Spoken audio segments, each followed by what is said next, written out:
On today's show, take it away, Tari. Alperen Sengun is an all-star. I'm just letting everybody here know it. The Wizard is an all-star. You heard it here first. Jabari Smith Jr.'s growing role for the Rockets amid Thompson and Cam Whitmore showing some flashes in garbage time against the Dallas Mavericks, and unfortunately the lump of coal in every Rockets fan's stocking this season, Jalen Green, benched and continues to struggle. It's all coming up right here at Locked On Rockets. This is Mission Control, Houston. Ignition sequence start. Throw it up to Jalen Green. Sengun here in the short row. Oh, my, that's the no-look. Jabari for three and the win. Yeah! Look at Tari Eason. Here comes Tari. No! T-minus 15 seconds. Guidance is internal. The Houston Rockets select Alperen Thompson and Cam Whitmore. One thing I have never done is not made the playoffs, and so we want to take that step here as well. 6, 5, 4, 3, 2, 1.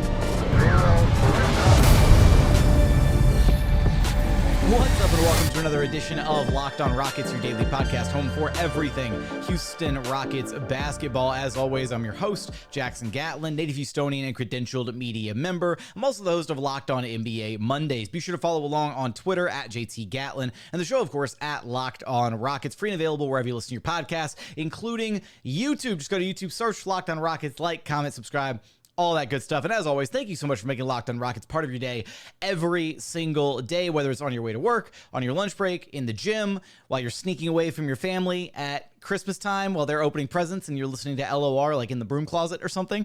Thank you for being an everydayer. Thank you for making the show part of your day every single day, and a happy holidays and a Merry Christmas to everybody.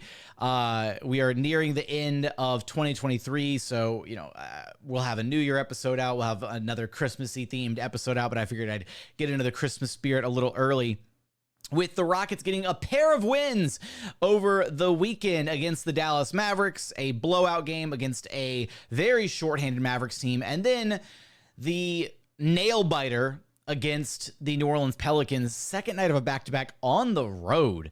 So my question for you, listening, watching this podcast, ignoring your familial obligations around the holidays, where would you rank this Rockets win, the Pelicans game specifically?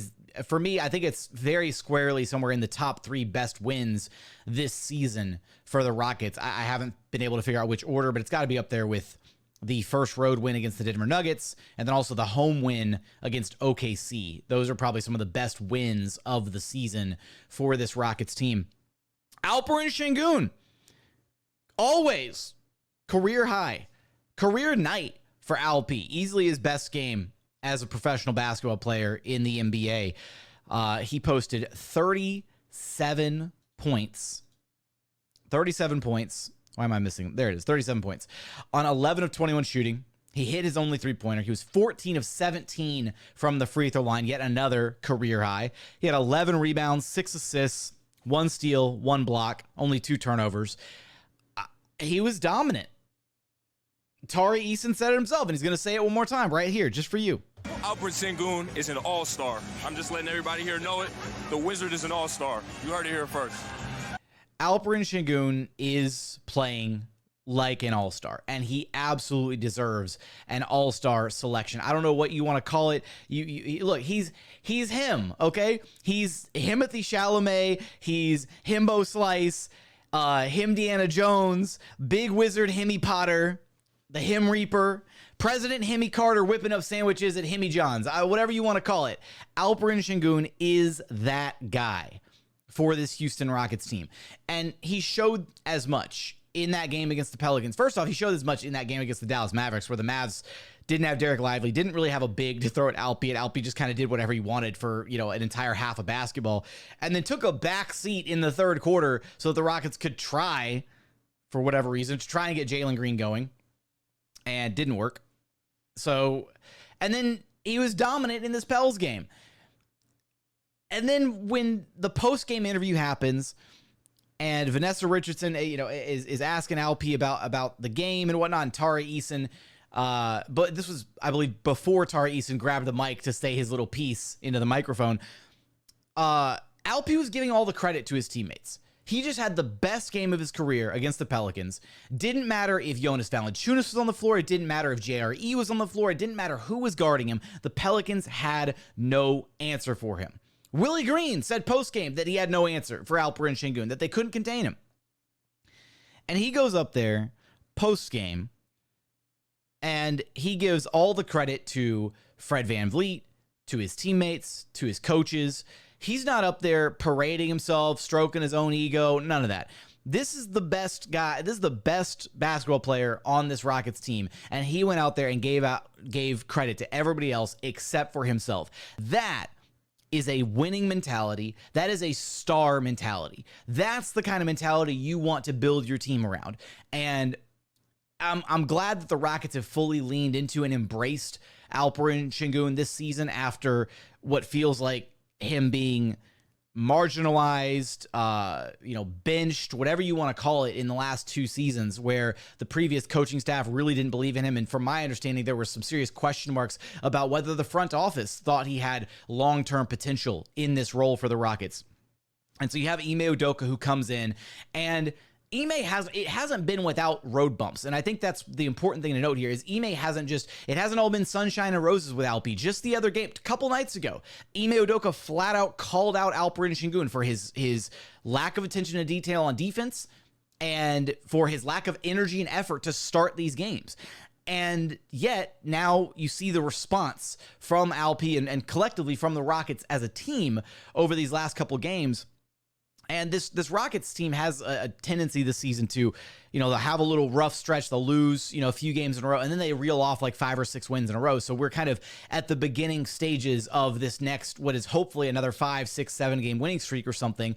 And that's one of the signs of inconsistency with a team that is still trying to, figure itself out a little bit. But Alp is the straw that stirs the drink for this Rockets team. What the Rockets do on the court doesn't happen without Alperen Sengun, or rarely doesn't happen without Alperen Sengun. There have been a couple moments this season where he's been sat or benched for lack of energy, defensive miscommunications, whatever. But by and large, 95% of the time, Alp has been that guy for this Rockets team this season. And I think the biggest, most impressive thing about his growth is, he's dominant. We know what he can do offensively. Very few players in the NBA can guard him straight up. Very few teams have an answer for Alperen Sengun offensively, and he absolutely deserves to be in the All-Star game. Like that it needs to happen at this point. Alperen Sengun is playing at an All-Star level. He should make an All-Star team this season, and if he doesn't, it's going to be a travesty. But the most important and most impressive thing about his growth has been his defensive growth, to where he has been challenged by Ime Udoka to do a lot more defensively this year, and he was a big part of the Houston Rockets defense in that fourth quarter that shut down the Pelicans. The Pelicans only scored 20 points in the fourth quarter against the Houston Rockets. In that fourth quarter, the Pels were 7 of 19 from the floor, and they had 6 turnovers in the quarter. They completely shut the Pelicans down in that final frame to be able to get out with the win. And so not only was Alp dominant on the offensive end, he was a big part of the defensive effort to shut the Pelicans down. And that speaks volumes, right? Where you have a handful of games ago, 2 players got benched. Alperen Sengun, Jalen Green. Guess who wasn't benched in this game against the Pelicans? The guy who should be an all-star and the guy who's been the best player for this Rockets team this entire season, basically. And I want to give a quick shout out. One of the best calls ever by Rockets play-by-play announcer Craig Ackerman when the Rockets forced the turnover and the outlet pass got out to Alperen Sengun and he was able to dunk it home. The call, why am I mistaken? Was it Jabari? I don't know. I'm drawing a huge brain fart now at the very end of this segment. But the outlet pass, I want to say it was Alp. Why am I blanking on this? And then Craig had the call to Merry Christmas to all and to New Orleans a good night. You can tell he had that call just in his back pocket ready to go. And the moment the opportunity presented itself, he was like, boom, I'm using it. Let's go. It was an incredible call. It was an incredible game that the Rockets won, in large part due to Alperen Sengun, but also Jabari Smith Jr., who is now evolving and growing into a substantially bigger role offensively for this Rockets team over these last few games. And it's something that I've been begging for all season long, and I'm so excited that we're finally seeing it. We're going to talk about that coming up here in just one moment.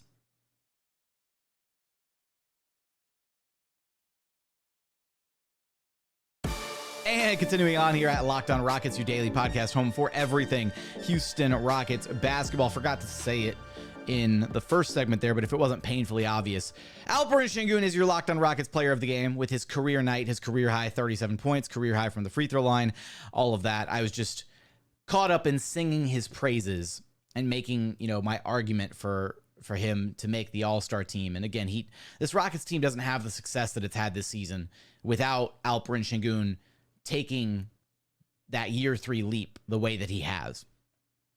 But you know who else is awesome and who else has been taking a leap this year is Jabari Smith Jr. He had a couple games recently where he struggled on the road against Memphis, on the road against Cleveland. And even then, you could say he struggled. He still was rebounding the ball well. He was still defending at a decent level. The Cavs game was arguably probably his worst game of the season, maybe. But he's responded in a big way since that game. In the 3 games since the road game against the Cleveland Cavaliers, he is averaging 27 points per contest on a ridiculous 63, 60, 91 set of shooting splits. 63% from the floor, 60% from 3, and 91% from the free throw line. He's posted 34 points, 21 points, 26 points in each of those 3 contests.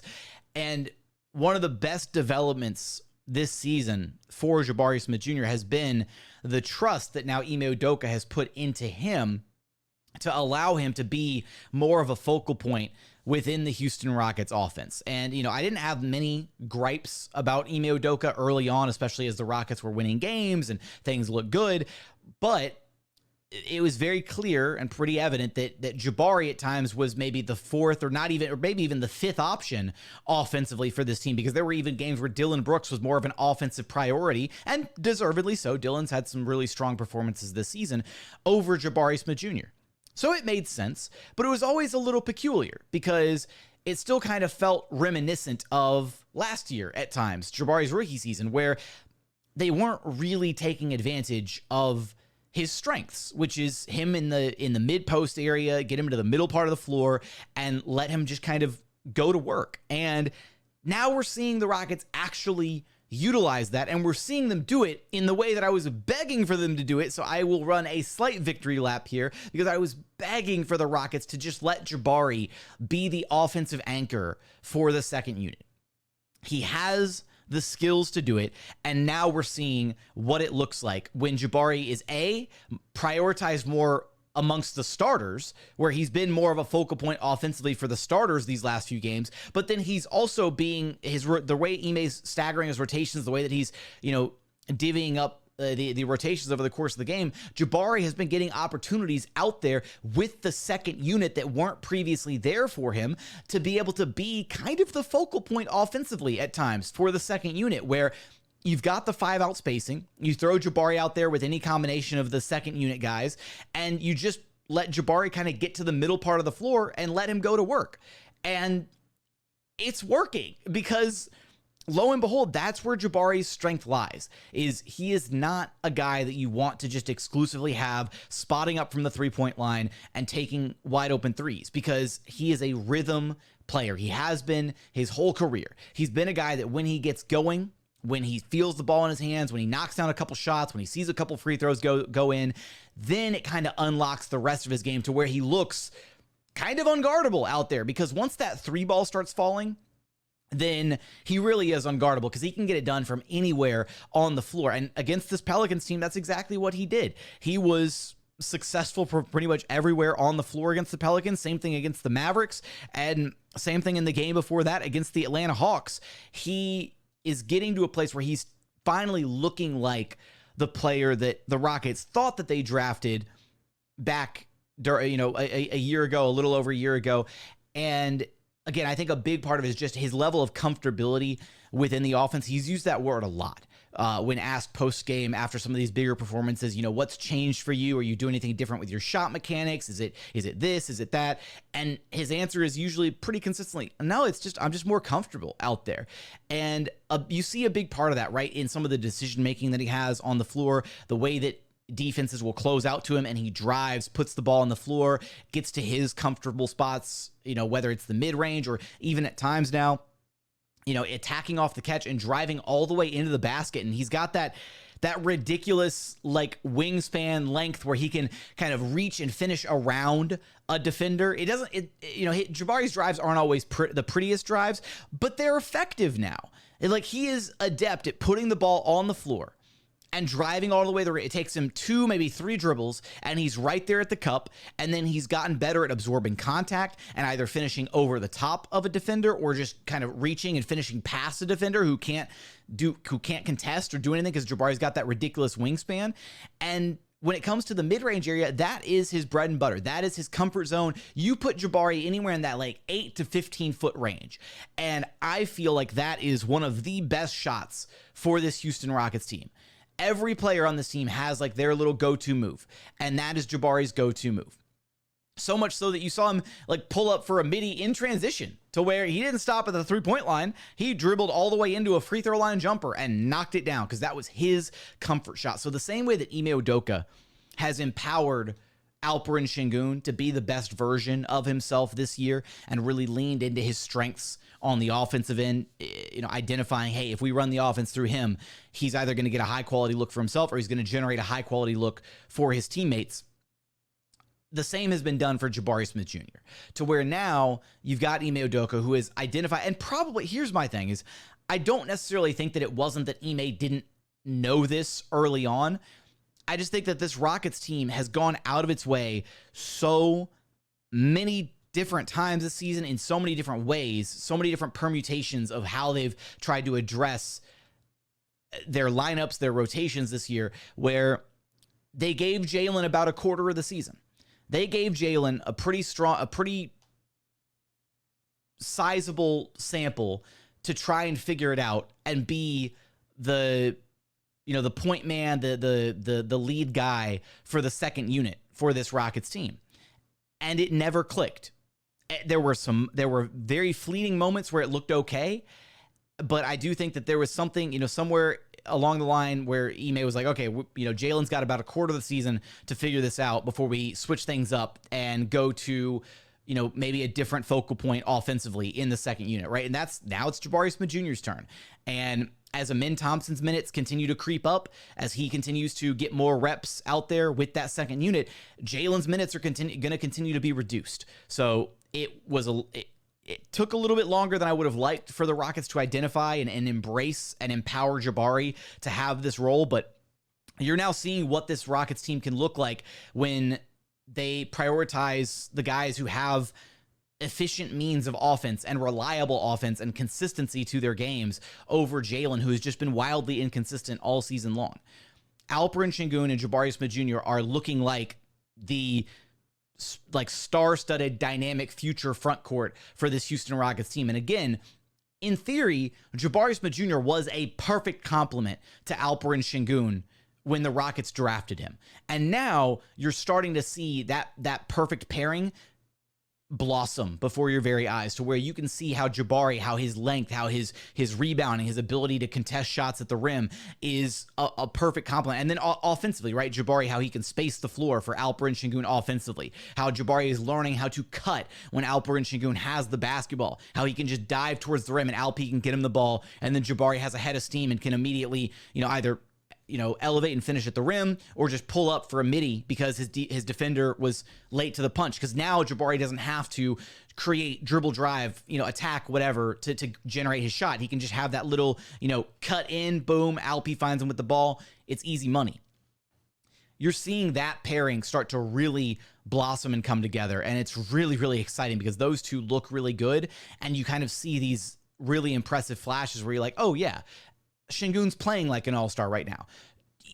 I don't even expect Jabari to keep up this level of offensive, potency, but if he can, then he's playing like an all-star. There's a recipe there for continued and repeatable success in how those two guys get their baskets, how they score, how they make each other better on the floor. And the sky's the limit, really, honestly, for how good this team can be if those two guys can keep up this level of production, because we're talking about a Rockets team that beat a good Pelicans team 106-104, and they didn't get a good game from Dillon Brooks, 5 points on 2 of 7 shooting. They didn't get a good game from Fred VanVleet, 10 points on 3 of 11 shooting, only 3 assists. A really quiet night for the other two Rockets starters out there. This was a game where Sengun and Jabari did the heavy lifting for Houston, and they deserve all the credit in the world for doing it. But coming up, I do want to talk about the lump of coal for the Rockets, unfortunately, Jalen Green's production and inconsistency as of late, as well as some of the flashes that we saw out of Alperen Thompson and Cam Whitmore in garbage time against the Dallas Mavericks. We're going to get there in just one moment.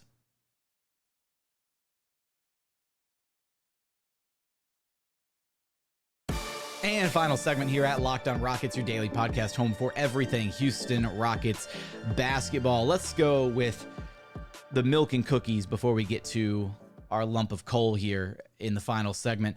Alperen Thompson and Cam Whitmore in that Rockets blowout win, 122-96 Friday night against the Dallas Mavericks. Which, side note, I do have to apologize. The way that I mapped out this past week, I've just, had stuff going on, holidays, moving. It's just been a lot. And so I was like, you know what? I'll get the episode out after the Mavericks game. We'll talk about that. We'll talk about the Pels game. And I came down with some serious food poisoning or something early Friday morning, and I was sidelined, didn't even make it to the game, which I'm really upset about, because it's a very different experience to be able to watch some of these guys play in person versus just watching the game on your monitor, on your TV. And I really wish that I could have gotten a better look at Cam Whitmore and Alperen Thompson play in person against the Mavericks, as well as being able to ask Cam some questions after the game. But this game, blowout, so Cam, Alperen, they get the extended run in the second half in garbage time of this game. And I was really impressed with some of what we saw from these guys. Let's start with Alperen Thompson here, who first off, Alperen has a long way to go. He really does. Again, it was, in a way, it was a little bit of a blessing in disguise that Alperen Thompson got hurt and was sidelined for so long, because Aaron Holiday stepped in and made himself a staple of the Rockets rotation. And Aaron Holiday is more impactful towards winning basketball right now than Alperen Thompson is. That's just facts. So for the Rockets and now that they've identified that Jock Landale is just not it, Aaron Holiday continues to be a part of the Rockets rotation. So it's kind of fortuitous that it worked out that way for the Rockets. Because there's areas of Amen's game that he's going to have to clean up, right? He needs a tighter handle. He needs a better understanding of when and how to attack. Just little things here and there that he's going to pick up on and get better at with time. But in this game against the Mavericks, he showed this little kind of semi-diverse array of attacks and passes, and he was really making the most of his time out there on the floor. And I wonder, and I believe, I'm sure it helped to just know that you were kind of out there, front running. You had this massive lead, he wasn't really playing with many stakes, and I think that allowed him to just kind of relax and play his game a little bit. We saw him get to, a variety of he'd be in the pick and roll, he'd be going towards the rim. He had that Euro step towards the baseline where he faked the ball out and then went and kissed it off the glass for 2. He had a couple mid-range jumpers that he stepped into with a lot of confidence. He had the little teardrop kind of floater in the lane, had a couple nice passes.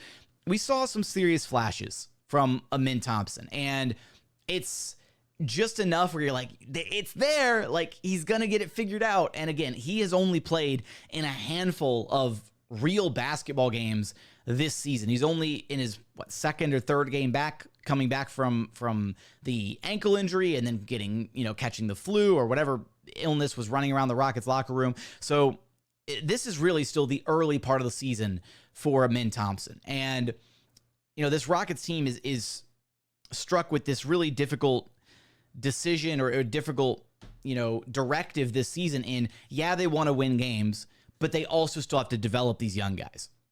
And I think that Ime has been, and I think that's part of why the Jalen Green experiment so far has been so rough.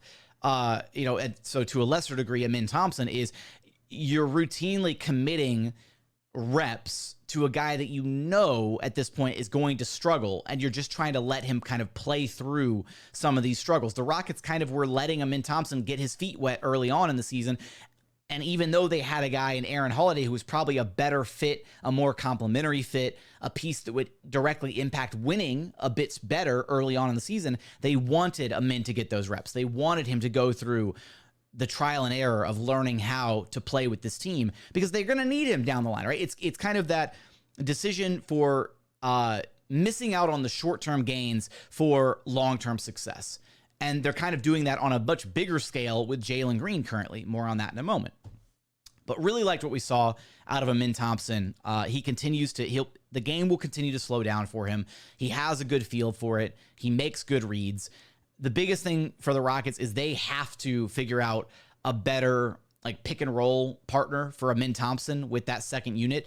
He was out there with Jock Landale in garbage time, and that's not doing Amin Thompson any favors, at least during the actual game. When he's out there, during non-garbage time minutes, he'll have any of Jabari Smith Jr., Jeff Green, Tari Eason, guys to set him screens like that, or even Alperen Sengun situationally.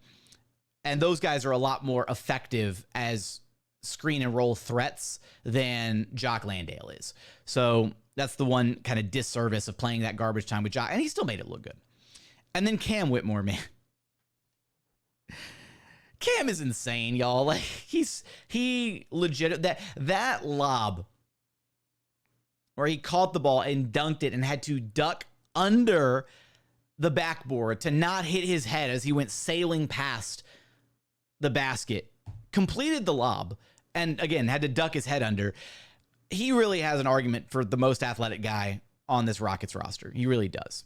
And he's a guy that goes out there and he understands. He already has the understanding of how to use his size, his speed, his athleticism. Cam has what I want to call functional athleticism, where we really, and this is where we really haven't seen Jalen Green figure out his athleticism yet, is Cam already understands that he is oftentimes bigger, faster, and stronger than his competition and can jump higher than them, and he does it. And that's why he's such a menace. That's why he's a terror. That's why he can get to the rim almost at will. That's why he's able to finish over defenders. That's why he has these highlight posters. That's why he has these insane putback dunks, because he uses all of his physical gifts together to make things happen on the floor. Now, in this game against the Mavericks, Cam only shot 1 of 6 from downtown. He got 12 shots up in his 14 minutes played, almost a shot per minute. I'll tell you what, Cam is not afraid to shoot the basketball, and that's a good thing. You can't have fear when you're in his role, when you're being asked to do what he's going to be asked to do some point down the line as a dynamic wing scorer. You have to be able to score the basketball. But likewise, you also have to be able to make the right read, find the open man. You can't be a black hole offensively. And I do think that's going to be kind of the biggest learning curve for Cam, is making sure that he's not tunnel visioning the basket, tunnel visioning shooting the rock, tunnel visioning driving. And he's shown flashes of being a playmaker with the Vipers in the G League. He's shown that he can make the right reads. It's, can he do it consistently? And on the defensive end, right, can he use all of his physical tools to be a presence defensively? Or is he going to be a liability on that end because he's, not paying attention to assignments, doesn't have good defensive awareness, whatever. I'm not saying he has those things. I'm just saying those are things that a lot of rookies struggle with, not just Cam. So for anybody who's sitting there banging the gong saying, replace Jalen Green with Cam Whitmore, give Cam Whitmore Jalen Green's minutes, it's not going to happen like that. It's just not. The Rockets are not going to bench Jalen Green and then throw Cam Whitmore into the starting lineup. They're not even going to bench Jalen Green and put like Tari Eason in the starting lineup and then give Jalen's minutes to Cam. And I'll tell you why here in a second. But just to wrap up thoughts on Cam, again, he's got functional athleticism. He knows how to attack. He knows how to drive. He's only going to get better. And the fact that the Rockets are already kind of taking their leap into phase 2 of this rebuild with Alperen Sengun looking as incredible as he does, playing at an all-star level. Tari Eason, who's been playing out of his mind since kind of getting back and becoming a mainstay in the rotation again. Jabari Smith Jr., who has taken a significant uptick with his offensive role in these most recent games, but has looked basically really, really good since early November. Those three guys are looking like they've all hit. They really are. There's question marks with Jalen Green, major question marks, and they've got him in Thompson and Cam Whitmore waiting in the wings. So for any, brain dead NBA fan out there who wants to criticize they spent a bunch of money on Fred VanVleet and Dillon Brooks just to be a 500 team. Yeah, they've got the rest of their young crop of talent, and they're not even playing it. It's not like the Rockets have gone out there and like, okay, this is all the young talent we have, and it's kind of okay. Let's go get vets to push us over the top. It's the vets are here to kind of guide the young talent into the new age of Rockets basketball, and we're seeing that work beautifully so far this season. It's worked, I think, better than anybody could have imagined when these signings took place in the offseason, when they hired Ime Udoka. This team is ahead of schedule currently with where they're at 15-12 so far on the season, 3 games above 500, a little over a quarter of the way into the season. They keep this pace up, they are a lock for the playoffs. Like, that is well ahead of schedule. Again, I predicted 35 wins. They're already at 15 for the season. So if you predicted more than that, kudos to you for seeing more than what I saw in this team. I was being a little bit skeptical when analyzing this team from the jump, but it's a chore talking about Jalen Green on this show now, guys. Like, it's frustrating because I want Jalen to be successful. I really do. He was kind of the first domino to fall, the first real draft pick that the Rockets had in years, the first top selection, all the hype around him. I do think there was maybe some unfair hype attached to Jalen because the Rockets just lost their, the best shooting guard of the past decade in Houston, in James Harden, and then they drafted this young, flashy, exciting 2-guard in Jalen Green, and he had some really big shoes to fill. But he has now regressed to the point where I think he's playing worse basketball than he did in either of his first 2 seasons with the Rockets. And I hear people say all the time, he's adjusting to the new system, give him time, he needs more time. How much more time does Jalen Green get? When you see Alperen Sengun thriving in year 3, when you see Jabari Smith Jr. playing the way that he is here in year 2, when you see Tari Eason thriving, I get it that the 2-guard role is different than some of those other positions, but it's not like anybody's asking Jalen Green to go out there and be Devin Booker on a nightly basis. We're asking Jalen Green to go out there and knock down open shots. We're asking Jalen Green to go out there and not smoke layups right at the rim. We're not asking him to do anything that he's not capable of doing. And that's what's so perplexing about this, is he has taken he has regressed so much offensively to where the Rockets are in jeopardy when he's on the court. And to my earlier point, the Rockets are dedicating offensive touches and reps to a guy who is, for all intents and purposes now, the most inconsistent guy in the starting lineup, to where it feels like an offensive possession dedicated to getting Jalen Green a shot or to trying to get him going feels like a wasted possession at times this season. I said it a couple games ago. I was like, any possession that's not being run through Sengun or Jabari or Fred offensively feels like a wasted possession. And people were like reading between the lines. And it's like, yep, that means Jalen. It does. He's not a good offensive option for the Rockets to go through currently. And he'll have like a one-off couple games where he'll look really good and the shot's falling and, he looks awesome. But then he goes back to this. And this is probably one of the worst stretches, if not the worst stretch of Jalen Green's professional career, where he's been miserable. It really has been. Again, benched against the New Orleans Pelicans. Didn't play. He was taken out with 6 minutes to go in the third quarter. Didn't play the final 18 minutes of this game. And against the Pelicans, he had 9 points, 2 of 8 shooting, 6 turnovers. I don't know what else to say at this point because it feels like a broken record. It has become a chore. I'm tired of repeating myself with it. And so the question that I ask Rockets fans is, how much time does Jalen Green get? This team is ready to win games right now. And that's the problem. And it's not, Dillon and Fred are ready to win games because they're the veterans. No. Sengun is ready to win games right now. Jabari is ready to win games right now. Tari Eason is ready to win games right now for this Rockets team. Why isn't Jalen? How much longer does Jalen Green get before the Rockets have to make a decision on him? How much longer before the Rockets have to change their starting lineup, continue to minimize his minutes in the rotation?